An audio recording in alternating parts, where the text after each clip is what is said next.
பாதி மலர் போல வளரும் விழி வண்ணமே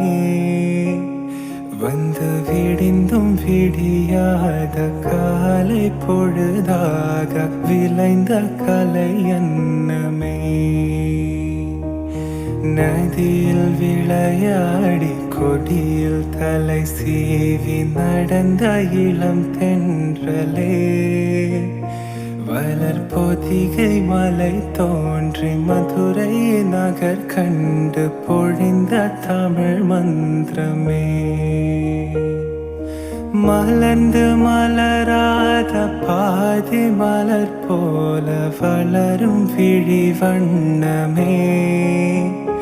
வந்து விடிந்தும் விடியாத காலை பொழுதாக விளைந்த கலை எண்ணமே